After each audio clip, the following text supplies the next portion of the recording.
All right, well, this is going to be very, very fun. I'm quite excited about this topic. When Annetta gives you a topic, you dive in and really nerd out on it. So let's go.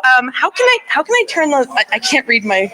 Can you turn this? Sorry, technical difficulties. It's been 2 years. Cool. Okay, so now we're gonna start. I promise you. All right, my darlings, my sweethearts. I have a confession. I love a good scam. Now, not perpetrating the scam. Let's just say that. And by the way, I'm legally saying that what I just said is a joke because more than one fellow of Odd Salon works for the San Francisco District Attorney's Office. So this is legally a joke. But anyway, I find a really great scam absolutely fascinating. I secretly root for scammers, especially if they're scamming the rich and powerful. I thought that might be a common feeling in this crowd. It's an intoxicating schadenfreude, not when a window is smashed or property is stolen, and especially not if someone is hurt. But we all love a fool being parted from their gold, don't we? We just love it.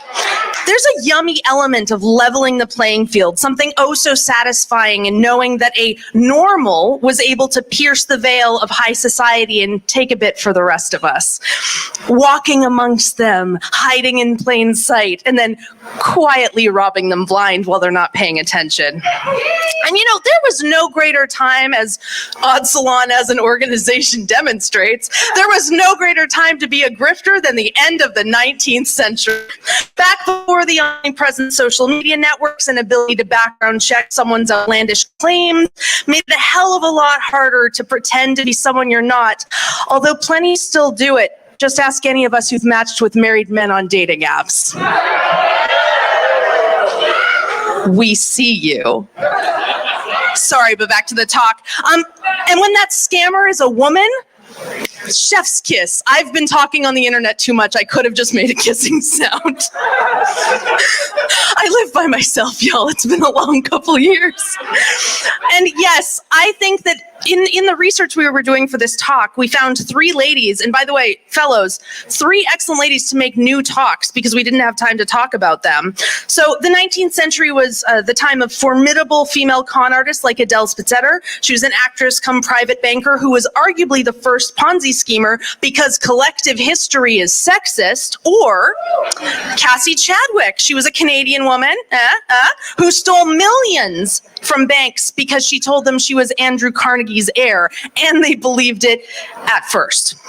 Or Amy Bach, a con artist from Tasmania who impersonated a man to marry a wealthy woman.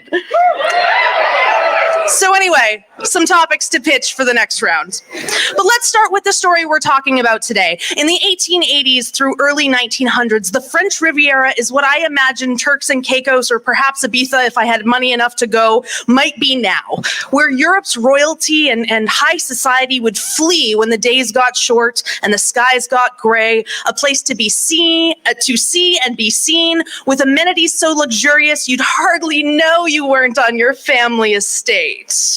But let's zoom in media res and picture your opulent Belle Epoque hotel sitting on the Mediterranean. A stylish, charming woman claiming to be nobility sweeps into the lobby, dressed to the nines, kind to the staff and tipping well, while vaguely alluding to her illustrious family back in her home country. Now, fast forward 12 hours or 12 days, and it's the middle of the night, and you are awakened to find that same woman dressed in all black, with silent shoes, her face covered, and hands deep in your valuables. Or maybe you don't wake up. You never see her, only you wake to find yourself robbed and maybe your neighbor down the hall too. So here's where we meet our villainess. Or heroine, our fabulous protagonist, no matter what, for sure, the Comtesse de Monteil, whose real name was Amal Kenni. Our protagonist grew up in the Loire to a family that wasn't rich, but they weren't poor. We don't know much about her young life, but we do know that in 1888, she pops back up in Paris after being in the States, where she was suddenly known as a comtesse, a made-up title assumed by a woman with aspirations far beyond her station.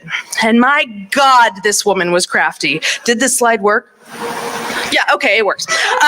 My God, this woman was crafty, using her alias like the sharpest of weapons. In a time of worsening income inequality during the Belle Epoque, thanks a lot, Industrial Revolution, when Europe's aristocrats seemed to only get richer while the working class struggled, Amelie rose out of her social caste. She assumed the status of a one-percenter, a feat that historian Caroline Eleanor Hetz points out would have been treacherous, considering that even the smallest mispronunciation of a name or a place or a word would have outed her instantly in the wrong company. But because she was clever and she did her homework, she avoided detection, only visiting the French Riviera during the off-season, when fancy people were less likely to be sunning away their cares and more able to overhear someone claiming to use the name of one of their lycée chums. And what did she do with this newly manifested place in high society? She robbed them blind. At night, Amelie would change into a, quote, black jersey with a short black skirt, black stockings with felt shoes, and a black hood, which is probably what most of us are wearing in this room right now. To break into hotel rooms and steal cash, jewels, and other valuables. She'd pick the lock, and then, as quoted in a 1908 article, if her victim was in deep sleep, her task was easy. But if, as sometimes happens, the victim stirred, the Countess would lie flat on the floor behind the bed and remain invisible in the gloom until the victim, seeing nothing, composed himself to sleep again. That's right. She lay on the floor of the room until the person fell back asleep, therefore validating every single business trip fear I have. I can't deal with this. Annetta, you've broken me.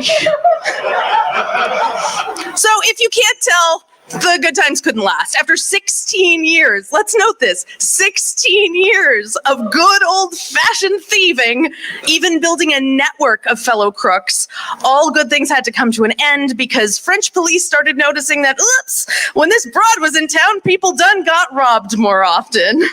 She was even caught by the cops a couple of times, only to be released on lack of evidence, but her run finally ended when police found her attempting to break into the hotel room of a wealthy American. And you know we don't fuck with Americans, right? I'm Canadian, I can say that. I just love this. The radical en français. I had to go back to my college French. Anyway, in her personal possessions, they found detailed notebooks containing accounts of her marks, positions of rooms, types of door locks, lock-picking equipment. In one of her plans, she wrote about using chloroform should her marks, wake up. Needless to say, this story was scandalous. Oh, there we go. And this story was immediately picked up by wire services like Hearst, and the story spread across the globe because it was salacious. And I have a confession. I kind of love her. The way she was described, she was like an influencer before that was a thing. She was described as showing remarkable ingenuity and coolness. She was described as a pretty and accomplished burglar, a woman of charming manners of style. I've never been described as that. It was rumored that beyond the French Riviera, she'd worked hotels in London, Brussels, or transatlantic liners, and across Europe. One newspaper in Kansas stated, "This fair Parisian traveled and stole everything in sight." And eventually a jury found her guilty and she was sentenced to 10 years of hard labor. Womp womp. But look, that didn't work. Those are emojis like the kids use. I still think I like her, although can I just say I hope she didn't kill anyone with that chloroform or else I will be canceled so fast. As a people-pleasing Canadian, as previously mentioned, I can't tell a lie to save my life. And a part of me, thank you, whoever you are, you're a hero. There's a part of me that has mad respect and frankly envy for someone who can literally fake it until she makes away with your wallet. I've often thought about what it must be like to have enough cunning and wiles with the proper lack of, morality or honesty to see something one wants and to just take it with with no guilt, just profit from your charm, allure, and attention to detail. And you know, I've been thinking a lot about why we haven't heard of her before, because I'm sure you would all agree that this would make an amazing movie. I mean, it's practically a Bond film anyway. You know, the locale was exotic, her scams were brazen, she was described as attractive, and many years in the making, and she was alluring. But I guess history is written by the victors, and I'm sure there were numerous rich men she conned that were probably happy that they weren't splashed across the history books. Because this is a tale as old as time. Think of the bling ring. Normals in the early aughts passing amongst young Hollywood with enough to gain access to stars' homes and to go like ham on their Birkin bags. I know, I mean, some of you might disagree with me with your investments, but I know we all take a little bit of joy when we hear of a massive crypto fraud. Oh, that didn't land. Okay, cool. Fine. It's fine. And I'm too soon. All right. And we all kind of love the idea of those with ungodly amounts of capital being tricked into a redistribution of wealth, even if it's via outlandish VC investments. But we should say this one did lead to false positive HIV tests and a bunch of terrible things with patients. So, but fuck DeVos. Okay, so maybe I especially like this story because it's even more delicious. Because if you read these articles, it turns out she was really nice to the staff. I love that in these articles published on her arrest, it was noticed that noted that a maid said she was lovely and that she tipped well. And part of me wonders if that's why she was able to rob so many people for so long. Her kindness to others, for those who are normally ignored or right through, maybe made them a little bit more willing to look away. Because it's those little interactions we have, the man at the coffee shop, the woman at the DMV, anyone working in the service industry that add color to life and depth, richness, and community, those tiny serendipitous moments we've lacked for the past couple of years. And in the age before pocket computers could capture every Karen in the act, these people, the staff, were the ones that saw behind the curtain. They cleaned the dirty laundry. They were recipients of abuse or perhaps kindness, and they may have looked the other way. I could be making that up. So let's raise a glass to unbridled confidence. Let's raise a glass to always being kind to everyone in the service industry, or I will come after you. And let's raise a glass to having an excuse to get dressed up in front of crowds again. Thank you. And I just want to note, please, if you want to learn more, the best piece on this is by Carolyn Elenowitz Hess. She's a fashion historian at Barnard, and she published this on Atlas Obscura, so please check it out.